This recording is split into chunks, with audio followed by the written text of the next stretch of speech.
right. Hey, everybody. That's awesome. I didn't say anything yet. I'm PJ. Here's my information if you would like to contact me, or if you'd like to take pictures and put them up on Twitter. My Twitter handle is Splenic. Please feel free to do that. Make me look thin. Talk about how awesome I am. My bosses really like that. I work at a place called logs.io. That's logs, not logz, not logzio, logs.io. I didn't name it. We're Elk Stack as a service. We have AI-powered cognitive insights and over 50 integrations with your DevOps setup. So if you'd like to check that out, please do. It's really awesome.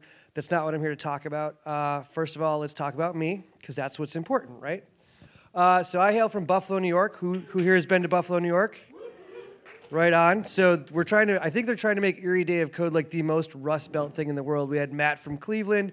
We had folks from Pittsburgh. It's in Erie. I'm from Buffalo. This is great. I've been a developer for several years. I'm also a hockey coach. I play in bands. I've played drums since I was 6. Occasionally, I let my daughter speak at conferences. She's actually better at this than me and much, much cuter. I also do a bit of karaoke on the side, so if anyone ever wants to throw a conference and they need help with karaoke, anybody who was at Abstractions last year knows that I can put on a great karaoke party. So that's about me. I also run a thing on the side called Prompt. Prompt is about mental health in tech. We get speakers to conferences, meetups, corporate events, any place where you think people need to be talking about mental health in tech, which is everywhere. Just FYI, everywhere we should be talking about this. We make sure the speakers can get there, and they give you a very raw and very specific account of mental health and how it affects tech and how it affects individuals. So if you're interested in that, please check out mhprompt.org. I'd be happy to talk about that. So let's talk about what I'm actually here to talk about. Professor Alan Turing is where we're going to begin. If you saw the slides that came up, I'm not talking about Turing. This is about Alan Turing. It happens a lot. Autocorrect doesn't understand who he is, which is amazing because it's kind of an AI component, and yet it doesn't understand who Alan Turing is. This is not Alan Turing. How many folks saw The Imitation Game? It's a great movie. Don't get me wrong. It's very compelling, and it's amazing, and it's like a very Hollywoodized caricature of Alan Turing, and we all watched it because Benedict Cumberbatch was in it, and you'll watch it if, here's Benedict Cumberbatch sitting on a toilet reading a phone book. We'll be like, that's a good movie. But it's not quite accurate. I wouldn't say it's accurate. Alan Turing he was an amazing person. He was one of the people that we consider the first modern computer scientist, the first person to really take a look at machines and understand how they could be used in a real-world way to help start making computations and looking at things. And this was in the movie, he had a very serious problem. I would argue that Alan Turing had the first ever big data problem. Massive amounts of information that could not be analyzed. Mostly because not only that it wasn't in a language that he understood, I'm sure he could have picked up German. He was a pretty smart dude. It's more the fact that it was encoded. It was encoded in such a way that they couldn't figure it out. And whether the aha moment was when they figured out that it said Heil Hitler at the end of everything, that's for the movie people and the historians to fight about for the rest of their lives. The main focus was he needed to know what things said. And how does he do that?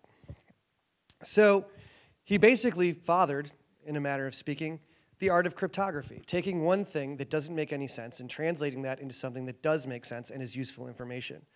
You could argue that it was reverse cryptography. Sure, because he's not encoding the information, he's decoding the information. But what he was doing is still just as powerful as what we try to do to kind of obfuscate things so that people can't hack other people. He was unhacking the hackers. And he was doing it in such an amazing way because he didn't have a computer. He had no megs of memory. He had nothing but electrical signals that were translated by mechanical dials. To think about it on that scale is kind of amazing. This information was so encoded. Like Jenny said, it was like, this was speaking a different language that no one spoke and no one could translate. There was no way to communicate it. And he happened upon a way to do it with a machine that was extremely hot. It would probably, run your power out of your house at this point in time, because it took so many things to turn these cycles and make the things start to make sense. And that was all based on this, the Enigma machine. The Enigma machine is what was used to encode the messages the Germans were delivering to their compatriots. They had another Enigma machine that would then decode it. It looks fairly simple. It looks like a typewriter, and you hit these letters down here, and they produce another letter up there that actually explains what's being typed. Those dials on the thing are where you set the setting. Seems like a simple thing, but even if you were to try it today, which is what this link leads you to, Enigma at Home, If you're to try to use a modern computer, MacBook Pro that costs you $2,600 or whatever, seems sweet, runs everything super fast, right? And, great computer, great machine, and you try to run it, it would still take you a long time to decode these messages, even with all the power that we have, because that's the level of information. This little box, it's made out of wood and gears and switches, and that's it.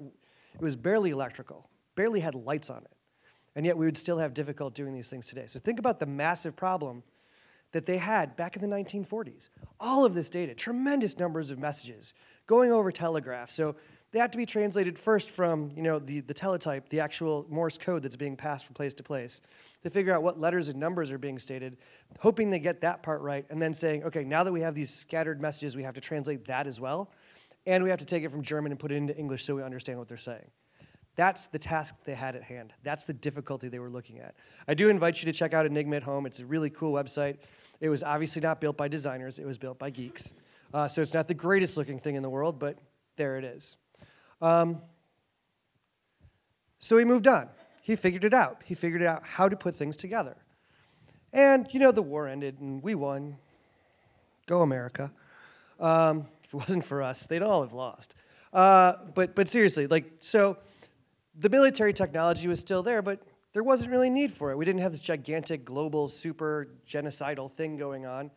So where are we going to take that information? Well, of course, companies started to come around. IBM started to say, there's all this information that's out there about the way people do business, the way they interact with other people, and the way that they make money. Well, how can we use these newfangled computers to deal with that? We already build computers, right? We're IBM. We've been around for 1 million years. And that's where they started to look. They said, we don't need it for military. How do we start translating the communications between people to make that profitable? Hence, business intelligence. This, by the way, is one of my favorite pictures ever. Just because, I don't know, that guy's really into business. He's awesome. Haha, business. I think about this every time I'm in an airport. So once things started to look at business intelligence, we started to say, hey, you know what? Let's send people off the planet, especially people from Ohio. We were talking about this earlier. People from Ohio really wanted to get the fuck off the earth. They were like, fuck this place. Where's the moon? Let's go there. But it was interesting because, we have more power in the phones that are in our pockets, regardless if you're iOS or Android. I'm not getting into that battle. You have more power on your phone than we had when we sent the first people up into space. Those guys were literally floating in tin cans made of literal tin, steel, and aluminum, and with little buttons that they didn't make any sense. They're like, oh, cool, I hope if I press this, I'll be able to breathe for the next 15 minutes. They were just crossing their fingers hoping for the best. Millions of lines of code that went into that, and you can send a text faster than they could ever communicate back with Dallas or Houston or whoever they were trying to get to. And of course, they're out there. Their whole job was to collect more data. We need more information. What's it like out there in the stars? Are there green people on the moon? Where's the cheese? Where's this information? Where are we getting all this? And we had all these missions. They were great. The Gemini missions, the Apollo missions, collected all this data. Come around to the late 60s, early 70s, and we're like, we really need something a little more reusable. These rocket things, they tend to be very expensive, and we get one use out of them. That's not going to do. We built the space shuttle. Space shuttle was awesome. Space shuttle collect total huge amounts of information. Not the most stable thing in the world, especially when you use it for a period of 35 years, but hey, who am I? I work on computers. I don't build space shuttles. And it could collect tons of information. In order to do that, we had to have a huge digital jump from the basically mechanical and physical world, using tape reels and things like that, to a digital world where we're taking bits and putting them on, pieces, much smaller pieces of plastic, CDs and actual small drives, hard drives, things like that. By the time the first space shuttle actually was launched in the late 70s, early 80s, we could no longer look at the data that we had from the Apollo missions. That's how fast everything had moved. We have data, tons of data, literal tons of data that we can't look at because there's no way to do it anymore. Those tapes have degraded. They're gone. We've lost it. There's no way to analyze what we were supposed to learn. Arguably, maybe that's a good reason to go back to the moon with modern techniques, but again, who am I? I don't work for NASA. And it was interesting because Turing kind of addressed this a little bit. We could always see a little bit ahead. That was kind of where, when he started building, and the machine that he built wasn't called Atom or whatever they called it in the movie. It's called a bomb. B-O-M-B-E, a bomb. I'm sure that was some sort of play on words, but his point was, we can't see all the way into the future. He doesn't know where things are going to be 30 or 40 years. He just knows that he's going to be around for this little period of time. And he can just see those couple of steps ahead that will allow him to move a little bit faster, a little bit better. And that's what we needed to focus on. When we make these giant leaps, that's when we start to lose data, which we saw with the space shuttle, moving out into the world. So now we live in the world of big data. How many people have heard big data bandied about in the office or on Twitter or anywhere? We probably all have. It's a buzzword. Can anyone define big data? It's big. It's got data in it. Yeah, I mean, like this, it's lessening now, but a couple years ago, like every conference I went to, there were 3 talks on big data, and all 3 of them disagreed with what the other 2 said. It was amazing. So how do we define it? The first thing is to realize that it's not about a lot of data. There's 4 V's that are involved in big data, and we're going to go through each of these. The reason why I'm bringing it up is because a lot of companies, even still nowadays, a lot of companies are like, we have big data problems. I'm going to spend $20,000 on a Hadoop cluster. We're going to get some analytics teams. I need 7 data scientists. This is what we need. Why? Well, we have a lot of customers. That's not a big data issue. That's a good issue. You're making money. Good for you. So let's talk about what big data actually is through these 4 V's. The first one is volume. Volume is the one everyone thinks marks big data, and they pretty much stop right there. Volume means a lot of data. But that's kind of a subjective concept. What is a lot of data to me? When my kids are using their phones, 4 gigs is a lot of data to me in 1 month. It's a lot of data, especially at 4.1 gigs. That's when it gets too much data, but that's another talk. But it depends. If you have an application, a web application, simple web application, you're doing e-commerce. You have 100,000 customers. Those 100,000 customers create 4 gigabytes of data per day. Is that a lot? Is that big data? What if you now have 400,000 customers? Do you scale straight up to 16 gigs of data a day? Or are you seeing different variances in the data? How much is a lot? You have to determine that first. You have to know how much is too much to intake. Generally, if you find you have to spin up more servers to handle the amount of data you're taking in, you might have a volume problem. Next is variety. Does your application take in more than username, email, credit card, purchases? Is that pretty much all you're doing? You just basically have a record of people and their transactions? It's not a whole lot of variety there. Are you also tracking, like, to use an example that is kind of poignant for today, given the tweets that I've seen. Let's say you're Amazon, you want to track everybody's Whole Food purchases. How do you deal with that? Step 1, you buy Whole Foods. Step 2, figure out why people buy the things they buy at Whole Foods. I can't answer that question. That's what other people are here for. But, they're branching out. You're talking about a company, they were a book company. You bought books through Amazon. That was how they started. They started to get a variety of data when they were like, hey, we could also sell, hats and dog food and other things that PJ needs to buy on a regular basis so he doesn't have to leave his house ever. I'm not going to say I was Amazon's model, but let's face it, I am the picture-perfect customer for Amazon. I don't like to shop. I don't want to leave my house. I enjoy when things show up. I enjoy getting mail. That's everything I need, Amazon.com. Thank you very much. But yeah, they collect a variety of data. And it's even more than you think. It's not just what you've bought through Amazon.com. They know what I listen to on Spotify. They know that my daughter likes horrible jokes through the Alexa app. They know that I'm going to want to order Audible books. They know when I'm traveling. And they can say, we can deliver this to a different place if you need us to. Like, they know a lot. They have a huge variety of data. Veracity. I'm pretty sure they could have just said truthfulness or the truth or the validity of data, but veracity sounded so much cooler. So veracity. Do you get a bunch of shit data? I used to work at a cloud platform company called Engine Yard. And we were basically, we were Ruby on Rails platform. We did PHP and Java too and Node. And you could, basically point your app from GitHub to us, and you click and deploy, and you send AWS instances spinning up in whatever configuration you use. Really cool place. But what you could also do was make a real shitty app that would then build a Bitcoin miner, deploy a bunch of Amazon stuff, spin it up, start mining Bitcoin as quickly as you could until we caught you, and then we destroyed your data. That was not valid data. That was not truthful data. That was not good data. That didn't tell us how our users used our system. That didn't give us good information. That's not good feedback. I mean, according to the security team, it was great feedback. But How many times did that have to happen until we realized there was a way we needed to shut that down so we keep our truthful data, our important data, the data that we act on, separated? Good data. You have to have a veracity for data. Velocity, math. How quickly do you take that data in? So going back to that volume example, I have 100,000 regular daily customers. I'm taking in 4 gigs of data a day. What if when I get 200,000 customers, I actually end up taking in 16 gigs of data per day because those next 100,000 customers are actually using the service twice as much as the original, 4 times as much as the original 100,000 because they're really into the product, and I make amazing products, obviously. So they want to buy more, they want to do more. Then I get another 100,000, now I'm up to like 32 gigs, and like now I'm moving exponentially. My data's flying in. I have super huge big data issues, and I need to know why this is happening. You have to have all 4 of those V's because just a lot of data is not big data.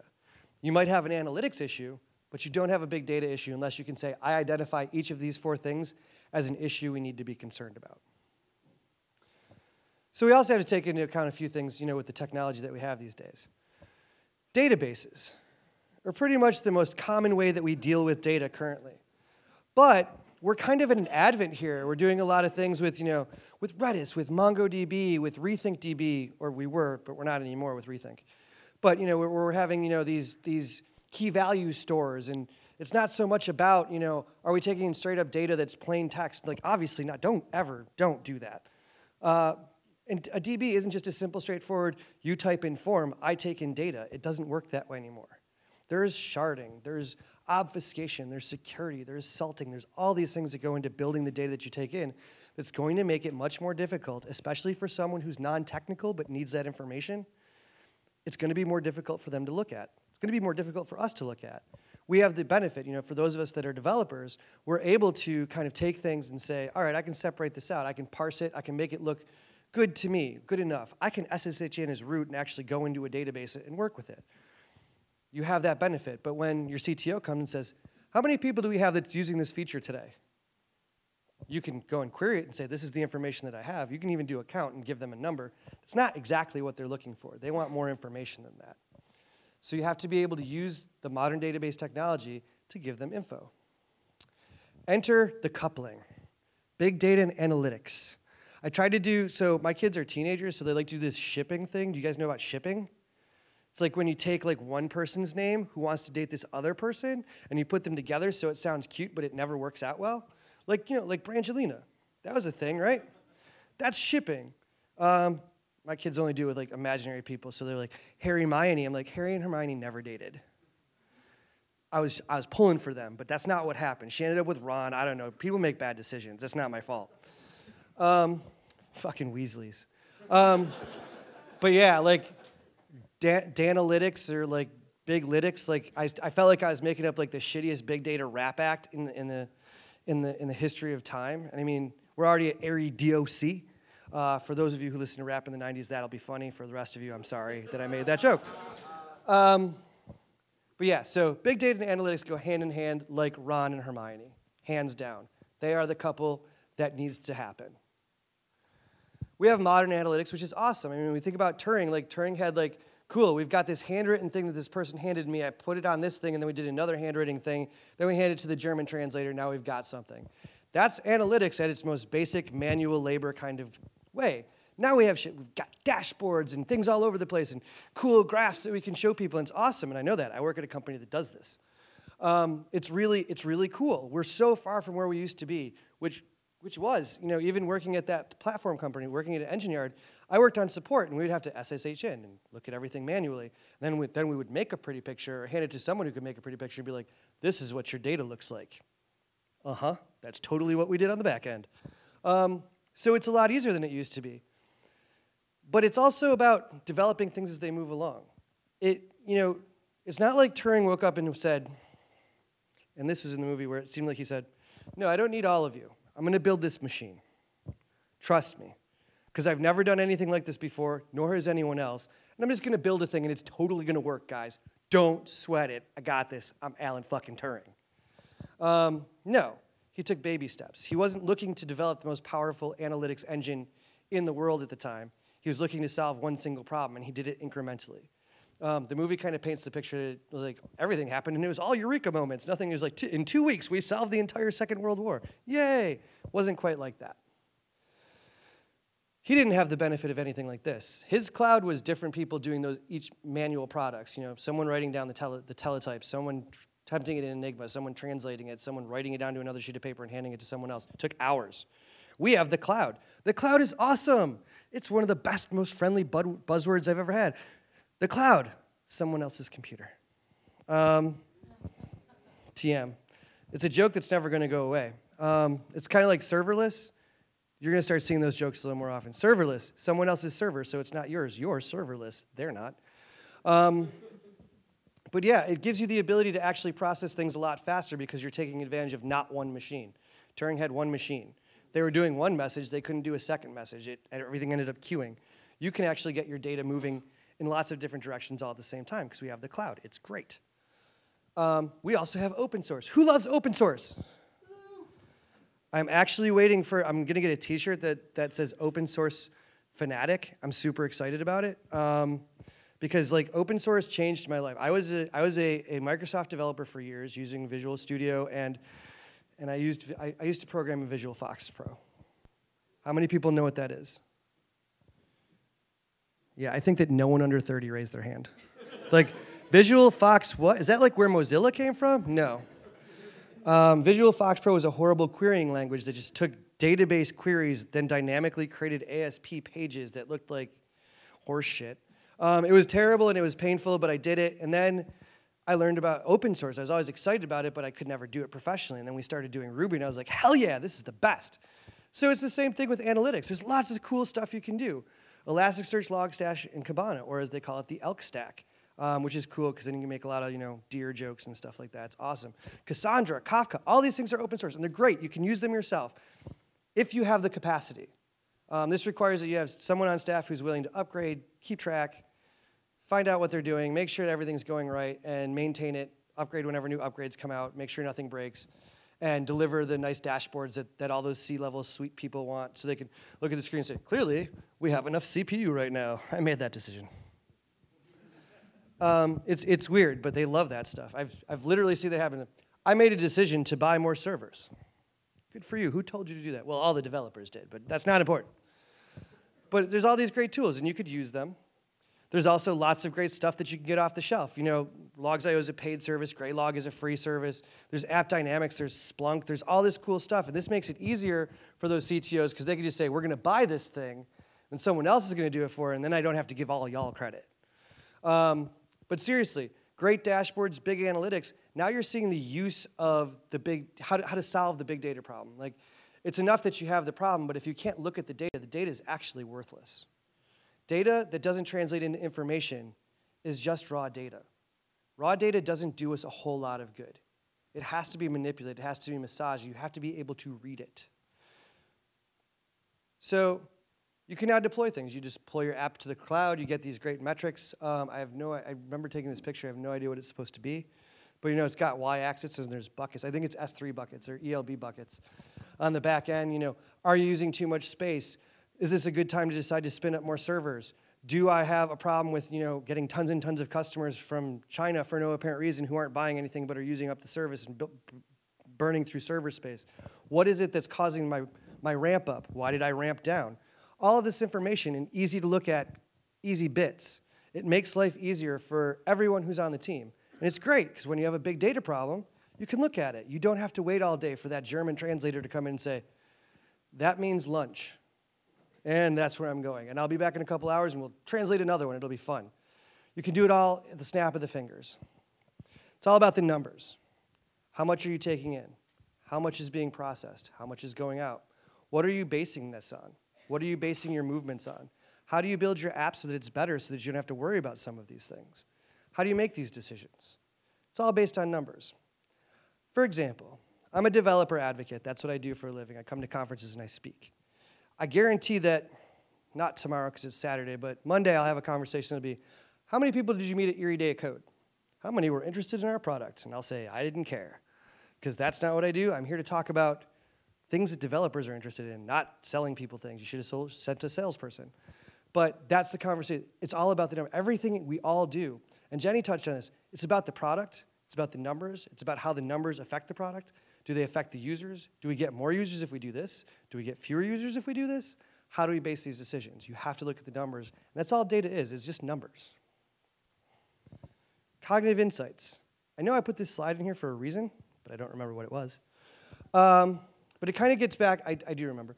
It kind of gets back to the idea that Turing was pushing when he started talking about artificial intelligence. This is where the imitation game actually comes into play. He was talking about a literal artificial intelligence, something you could interact with and understand at a higher level. A machine that could not be, you couldn't tell the difference between humans and non-humans. We're not there yet.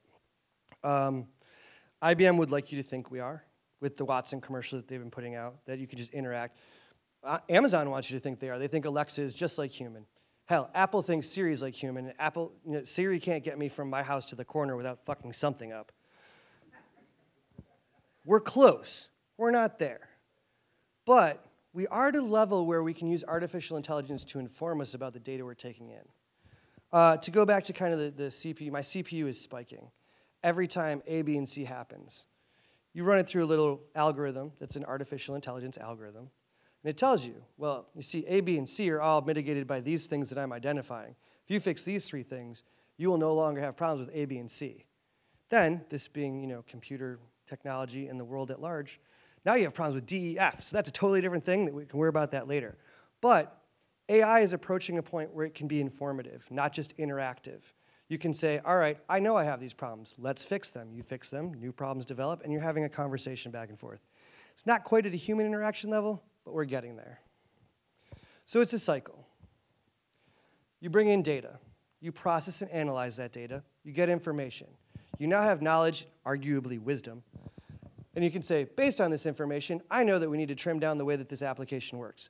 I know we need to focus more on these areas of marketing so that we're reaching out to these people who are never using the app and make sure that they feel like they're able to use it in their geographic region or this community or whatever. Then you take that and you change things. So you get more data. And now you have to act on that data. So it's just a cycle. I know it's a pyramid, but it's a cycle. It's a cyclical pyramid, all right? I'm not a designer. It's all about getting the whole picture, all of everything, and eating it. You have to eat that data. And that used to be, when I first started working with computers, I was like, oh, we got to eat that data, which meant we had to destroy that data because it's no longer valid. Because we had things like corruption, and files would go bad because they were on little magnetic strips of things, and those, it was too hot one day, and all of a sudden all the data is gone. But it's all one thing. AI leads to better analytics. Analytics means we can process more big data. More big data means that we can make better decisions, make better products, make better applications, make our users happy. We can make open source a better place to be if we process the data and the information that we take in. The bad news is there's no one answer to this. I know I gave examples of both off-the-shelf and open source things you could use. It depends on your organization. You need to determine, now that you have the information, do you have a big data problem? Is this an issue you even need to tackle right now? Maybe if you're starting up and you're in a shop with like 5 or 6 people, you don't care. Everything's fine. But when you suddenly have 50 people and millions of customers, suddenly you have an issue and you don't want to let it get in front of you. You definitely want to be in front of issues before they develop. So there's no simple answer. You have to take everything into account and make decisions as things change over time. Alan Turing obviously didn't know everything. He may have had an attitude that led him to believe that he did, but he did not, in fact, know everything. And he knew that machines were a surprise. There's always gotchas. You might make a misstep. You might make a bad decision. You might lose data. It's still possible. I once deleted an entire production database. It's happened to everyone. Maybe not that specific example, but it's happened. Everyone's made a mistake that's caused an impact to customers. By taking in our data and getting that information, you can mitigate these issues so that they're not so bad. Also, back up your fucking databases. Jesus Christ. So in conclusion, understand when you have problems, analyze that, and act on it. It's the same thing we do with development, but just take that a step further and put it into what you're doing with your data. The value of our information is only the value that we put on it. So put a higher value on it and understand how to better use it. And one more thing about community. I knew I had a little extra time, so I always have to talk about community, and I love adding pictures to slides. So I was like, that's pretty. That looks good. This is a great community. Before I finish, I would like everyone to give a hand to all of the organizers and volunteers because they deserve it.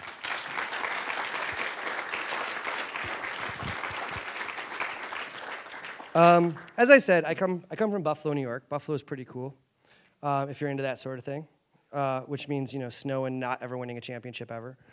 But it's pretty. We have a great tech community. We have probably if I wanted to, I could go to a meetup every night as long as it was not Friday, Saturday, or Sunday, and learn a different technology and work with different people. And I was talking to a gentleman at lunch who said, that would be cool. Like, it sounds like Buffalo's a really cool place. I said, I live there. Of course it is. Don't be ridiculous. He said, I wish Erie had stuff like that, but it feels like it's the same 15 people at every meetup. So I'd like to encourage you to do more for the Erie community. If there's something you're interested in and you don't see a meetup for it, start it. Start it. If you have a couple people who are interested in something, go do it. Start a hackathon. Make it open-ended. Don't even, don't be like, this is specifically the Erie PHP group. We will not discuss anything else. Be like, Erie web developers, Erie, Ruby, or not Ruby, I just said the same thing. Erie functional programmers, Erie design group, and go to all the meetups. Bring a friend. Bring people. Make sure they know about Erie Day of Code. They should be here. Like, there should be more people here. I know there's more developers in Erie. I know them on a personal level, and I'm like, why aren't you here? I'm speaking. Hello. I wore a special hat for this. But my main point is support your community. Get out there, because it's really about interacting with people. You can interact with a computer all day long, and it's never going to give you the same level of happiness or interaction as interacting with other people. So be nice to your organizers. Be nice to your meetup situation. Find a place. Go meet up. Hack on things. Make the world a better place. Thank you very much.